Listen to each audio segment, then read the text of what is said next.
जय Hind. Electrician ICT Assam YouTube channel पर स्वागत है आपका। आप कैसे हैं?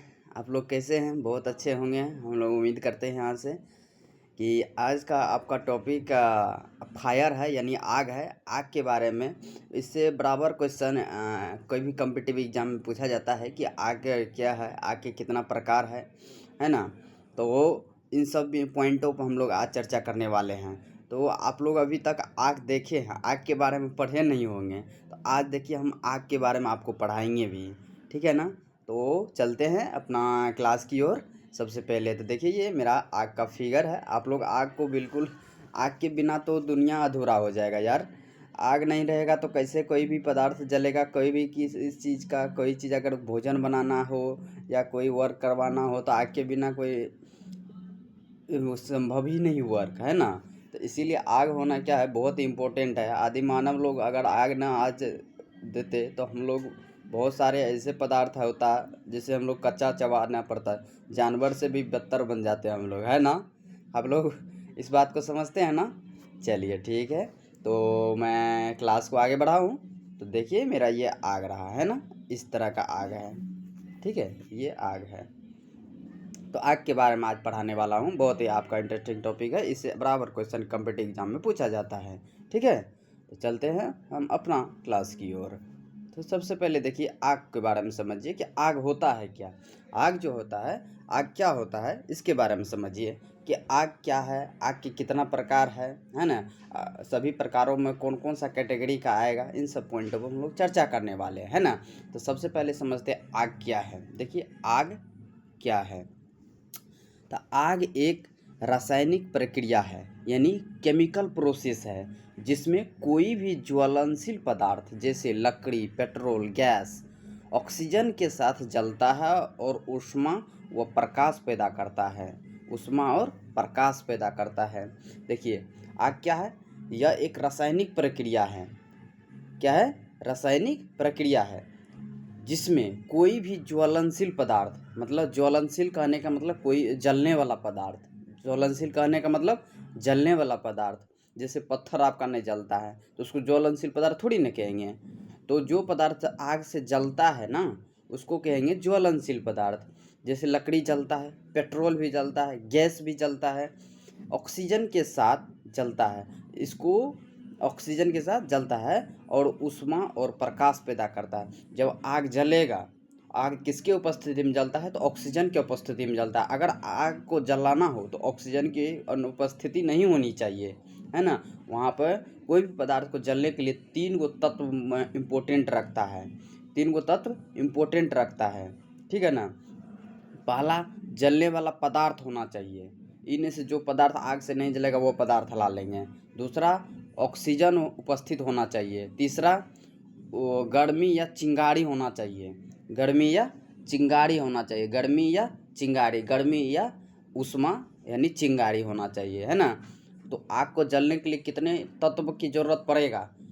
3 गो तत्व का जरूरत पड़ेगा। पहला ऑक्सीजन, दूसरा ईंधन, ईंधन मतलब जलने वाला पदार्थ, तीसरा ऊष्मा यानी हीट प्रदान करेगा, तब जा कर के आग क्या होगा, जलेगा। अगर इन तीनों में से अगर एक चीज़ को भी हटा दे, चाहे ज्वलनशील पदार्थ को हटा दे, चाहे ऑक्सीजन को हटा दे, चाहे ऊष्मा को हटा दे, है ना, तो वह पदार्थ क्या होगा, नहीं जलेगा। इन तीनों की उपस्थिति के कारण ही कोई भी पदार्थ क्या होता है, जलता है। कोई भी पदार्थ जलता है। तो आप लोग आग समझ गए। आग कौन सा प्रक्रिया है? रासायनिक प्रक्रिया है।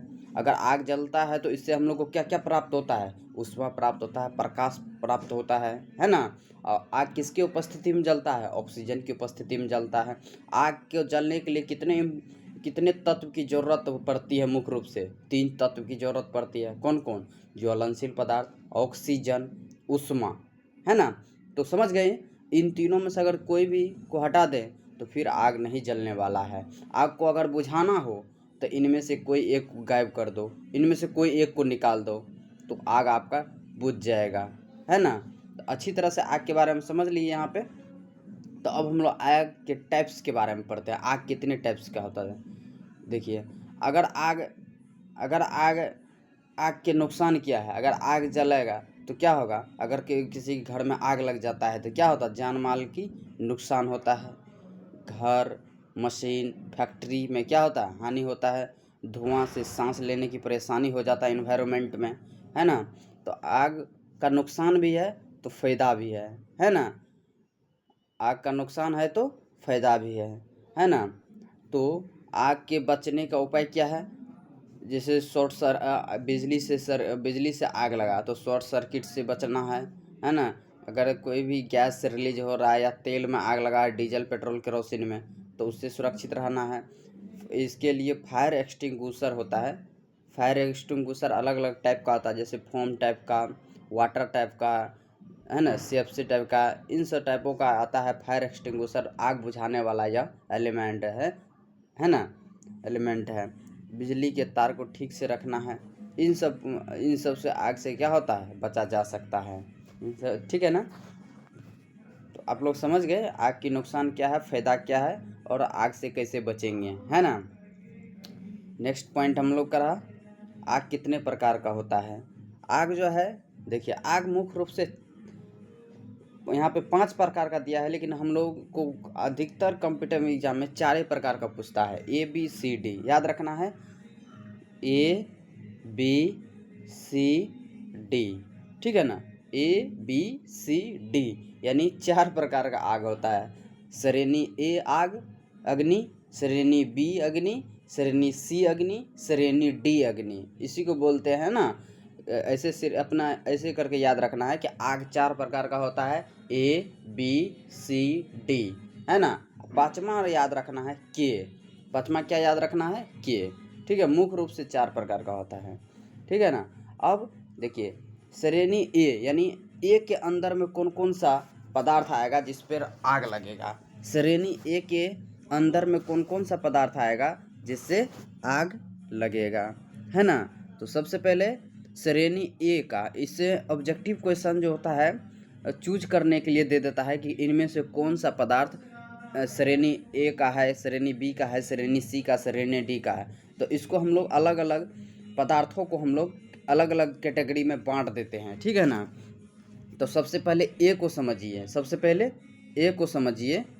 सबसे पहले हम लोग ए को समझते हैं। ए के अंदर में कौन कौन सा पदार्थ आएगा, ए के अंदर में कौन कौन सा पदार्थ आएगा, देखिए, जलने वाला वह आएगा कागज, जो नॉर्मली चीज़ में आग लगता है वह क्या आएगा, कागज। क्या आएगा, कागज, ठीक है। कपड़ा, कौन सा आएगा, कपड़ा। उसके बाद जूट, उसके बाद जूट, है ना। उसके बाद लकड़ी, है ना। उसके बाद लकड़ी, रबर, पेपर।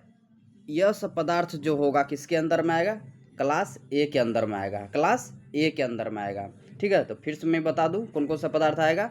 लकड़ी आएगा, लकड़ी आएगा, पेपर आएगा, कपड़ा आएगा, रबर आएगा, है ना, जूट आएगा, ठीक है। ये सब पदार्थ किसके अंदर में आएगा, क्लास ए के अंदर में आएगा। इसको समझ गए, क्लास ए के अंदर आने वाला पदार्थ कौन कौन सा है। तो अब क्लास बी के अंदर में समझते हैं कौन कौन सा पदार्थ आने वाला है। क्लास बी के अंदर में, क्लास बी के अंदर में तेल वाला जो भी पदार्थ होगा ना, तेल वाला वो पदार्थ आएगा। क्लास बी में कौन आएगा, तेल वाला। तो तेल कौन कौन सा होता है, सबसे पहले केरोसिन का होता है, उसके बाद पेट्रोल होता है, उसके बाद डीजल होता है ना। उसके बाद अल्कोहल होता है ना। उसके बाद प्रोपीन होता है, उसके बाद ब्यूटेन, ब्यूटेन भी होता है ना, जलने वाला पदार्थ।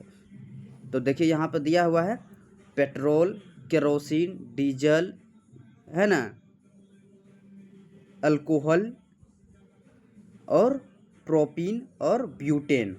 तो ये सब पदार्थ जो आएगा किसके अंदर में आएगा, क्लास बी के अंदर में। तो क्लास बी के 2 एग्जाम्पल 3 एग्जाम्पल अगर पूछेगा तो क्या बताएंगे, तो तेल वाला याद रखना है। क्लास बी के अंदर में जो आएगा तेल वाला आएगा।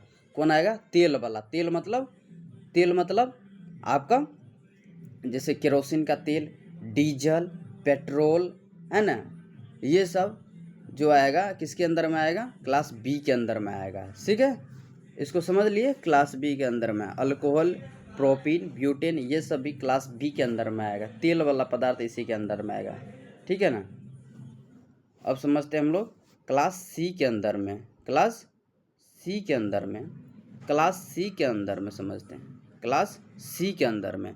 तो सबसे पहले समझिए क्लास सी के अंदर में कौन सा आएगा, क्लास सी के अंदर गैस वाला आएगा। क्या आएगा? गैस। कौन कौन सा गैस होता है? जैसे सीएनजी गैस होता है ना, सीएनजी गैस होता है, एलपीजी गैस होता है, एलपीजी गैस होता है ना, एलपीजी गैस होता है। उसके बाद कंप्यूटर में, सर्वर में, मॉनिटर में, ट्रांसफार्मर में, इन सब उपकरणों में जो आग लगता है तो उसको बोलते हैं कौन सा श्रेणी? श्रेणी सी, है ना, श्रेणी सी। श्रेणी सी के अंदर में कौन कौन सा आएगा?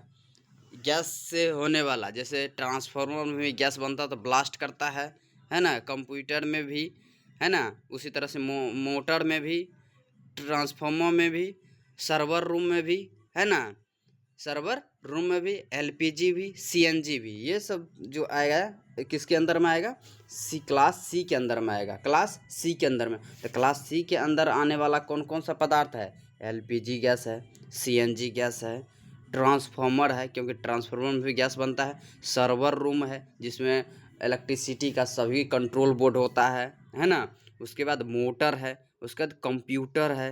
यह सब पदार्थ जो है किसके अंदर में आएगा? क्लास सी के अंदर में आएगा, क्लास सी के अंदर में आएगा। ठीक है ना। तो अब मेरा नेक्स्ट रहा क्लास डी। क्लास डी के बारे में समझिए। क्लास डी के अंदर में कौन कौन सा पदार्थ आएगा? क्लास डी के अंदर में, क्लास डी के अंदर में जो होता है इसमें दहनशील धात्विक पदार्थ आता है। जो धातु है ना वह जलता जो है तो उसको बोलते हैं कौन सा? क्लास डी के अंदर में आने वाला पदार्थ है। क्लास डी के अंदर आने वाला कौन सा पदार्थ होगा? दहनशील धात्विक पदार्थ, धात्विक मेटालिक पदार्थ। ठीक है ना।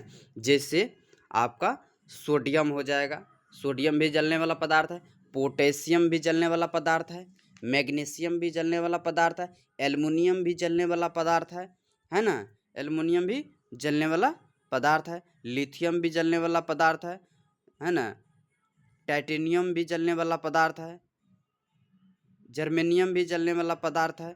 तो ये क्लास डी के अंदर में है। ये क्या है? धात्विक पदार्थ है। ये सब क्या बोले अभी? धात्विक पदार्थ।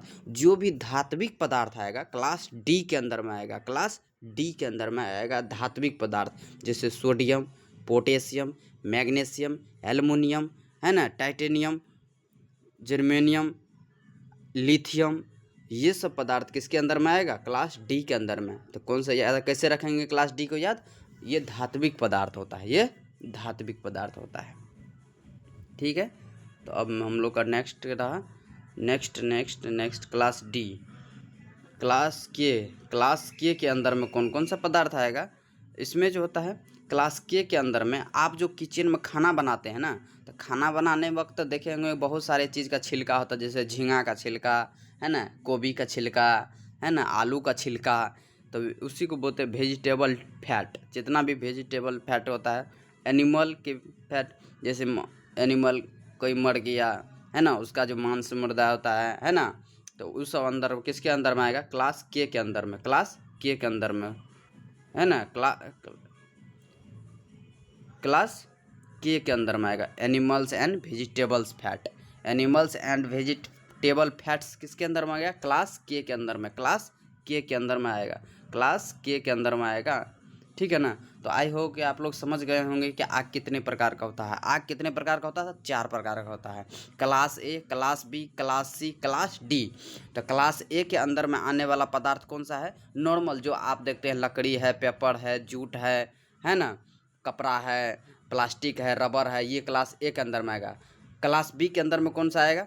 जो तेल वाला पदार्थ है, तेल वाला पदार्थ है, वो आएगा क्लास बी के अंदर में। जैसे मिट्टी का तेल है, डीजल है, पेट्रोल है ना, अल्कोहल है, ब्यूटेन है, प्रोपेन है, है ना, सॉल्वेंट है ना। तो ये वाला पदार्थ जो आएगा किसके अंदर में आएगा? क्लास बी के अंदर में। क्लास सी के अंदर में कौन सा पदार्थ आएगा? क्लास सी के अंदर में आने वाला पदार्थ जो होता है गैस वाला होता है, जैसे एलपीजी गैस, सीएनजी गैस, है ना, उसके बाद server room, Motors, computer, transformers, है ना, ये सब जो आएगा किसके अंदर में आएगा? क्लास सी के अंदर में आएगा, क्लास सी के अंदर में आएगा। क्लास डी के अंदर में आने वाला कौन सा पदार्थ है? क्लास डी के अंदर में आने वाला पदार्थ जो होता है धात्विक पदार्थ होता है, धातु वाला पदार्थ, मेटालिक पदार्थ होता है, जैसे सोडियम, पोटेशियम, मैग्नीशियम, एल्युमिनियम, है ना, ये सब सारा पदार्थ होता है क्लास डी के अंदर में। क्लास के अंदर में कौन सा पदार्थ होता है? क्लास के अंदर में जो होता है एनिमल्स वेजिटेबल्स फैट आता है, एनिमल्स और वेजिटेबल्स फैट्स होता है। तो आप लोग इसको भली भांति समझ लेंगे सभी। आग को, आग 4 प्रकार का होता है, इसमें भी वही दिया हुआ है, इसको आप लोग अच्छी तरह से रिवाइज कर लीजिएगा, है ना। आग से बहुत बार क्वेश्चन पूछता है, इसलिए ध्यान में रखते हुए अपना कॉम्पिटिटिव एग्ज़ाम को, अपने आप को बेहतर बनाना है, ठीक है ना। अपने आप को बेहतर बनाना दिया हुआ है यहाँ पे सभी एग्जाम्पल, ठीक है। तो thank you electrician ICT Assam YouTube channel पर आने के लिए आपका बहुत बहुत धन्यवाद। इसी तरह से शॉर्ट वीडियो और अपने आप को छोटे छोटे टॉपिक वाइज अगर वीडियो लेना चाहते हैं तो मैं आप लोग को यह वीडियो ज़रूर प्रोवाइड करूंगा। और अगर वीडियो आप लोग को अच्छा लगता हो तो इस चैनल को सब्सक्राइब, लाइक, अपने दोस्तों भाइयों के पास शेयर ज़रूर कीजिए। फिर मिलते हैं नेक्स्ट वीडियो में हम लोग फायर एक्सटिंग्विशर को लेकर के। फायर एक्सटिंग्विशर मतलब आग को, अब आग लगा दिए आप लोग, कौन कौन सा पदार्थ में अभी आग लगाए, तो नेक्स्ट आने वाले हैं आग को बुझाने के लिए, आग को बुझाने के लिए, तो उसी को कहते हैं फायर एक्सटिंग्विशर, अग्निशामक यंत्र, अग्निशामक यंत्र बोलते हैं, ठीक है ना। तो मिलते हैं फिर से, धन्यवाद, बाय बाय, टाटा।